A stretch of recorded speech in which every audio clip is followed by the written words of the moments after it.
I'm 81 years old. I didn't plan to say this out loud, but lately the quiet has been getting heavier, and I finally understand why I've felt lonely for most of my life.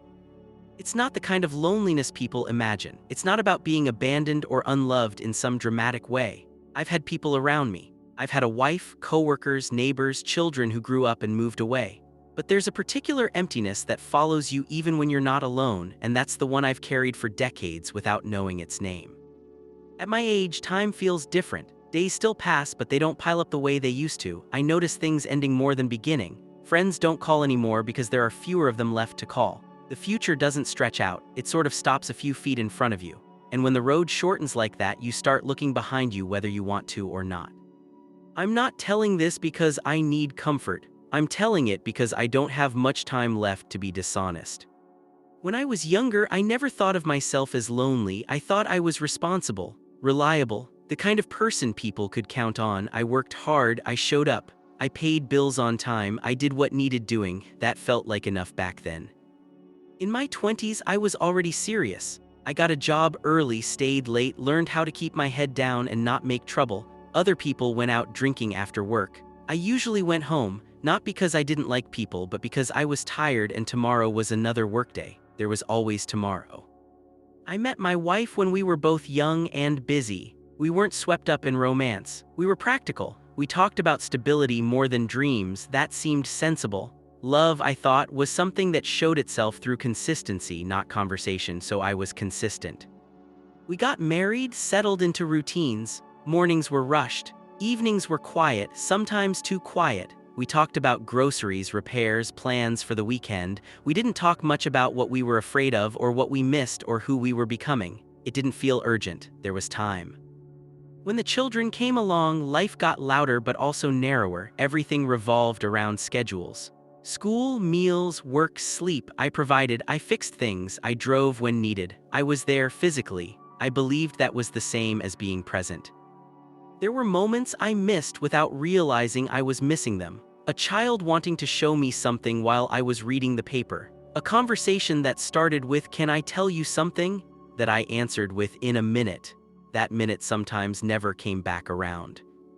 I wasn't cruel, I wasn't neglectful in the obvious ways. I just postponed connection over and over without thinking of it as a choice. It was always later, after this project, after this phase, after things settled down.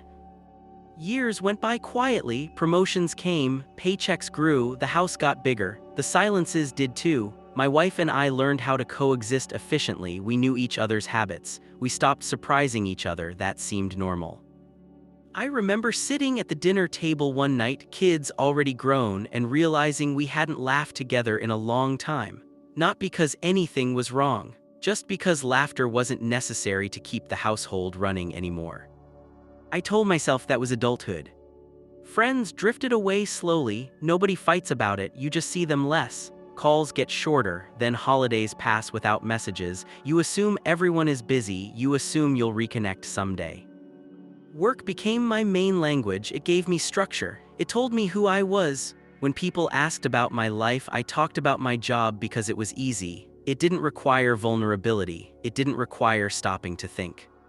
The loneliness didn't arrive suddenly. It accumulated, like dust you don't notice until the light hits it just right.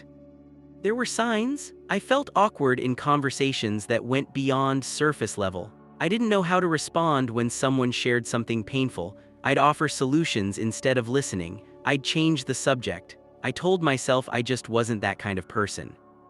My wife aged alongside me, quietly. There were things she wanted to talk about that I didn't know how to hear. I see that now. Back then, I thought silence meant peace. The turning point wasn't dramatic. It rarely is. She got sick, not suddenly, not violently, just enough to shift everything. Doctor visits, medications, waiting rooms, time slowed down in those spaces. One afternoon, she asked me if I was afraid. I said no, that wasn't true. I was terrified, but fear wasn't something I'd practiced sharing. By the time I realized that honesty might matter more than steadiness, she was already tired. She died on a quiet morning. I held her hand. I did everything right in that moment, and it still wasn't enough to make up for all the moments I'd chosen distance without meaning to. After that, the house felt enormous. Every room reminded me of conversations we never finished. I thought grief was the worst part. I was wrong. The worst part was realizing how much of our life had been lived parallel instead of together. Old age strips things down, you lose roles, you stop being needed in the same ways. Work ends, people stop asking for your opinion, you become invisible in places where you once mattered. That's when the loneliness stopped being abstract. It became physical. Long afternoons, no reason to speak out loud, days where the only voice I heard was my own. I started thinking about all the connections I'd assumed were permanent, how fragile they actually were, how easily they fade when they aren't tended to. I used to think loneliness was about not having people. Now I know it's about not having been known.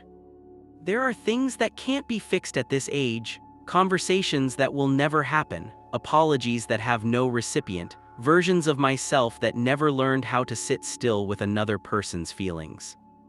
I don't beat myself up about it, that would be pointless. I made the best choices I could with the understanding I had at the time.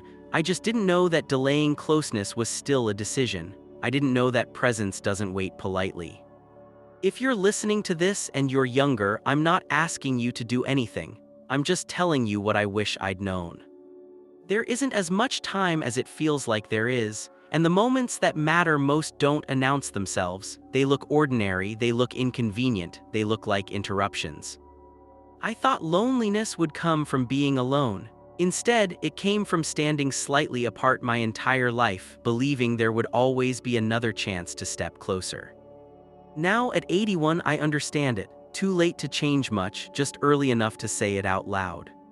If this meant something to you, I hope you hold on to it gently, that's all.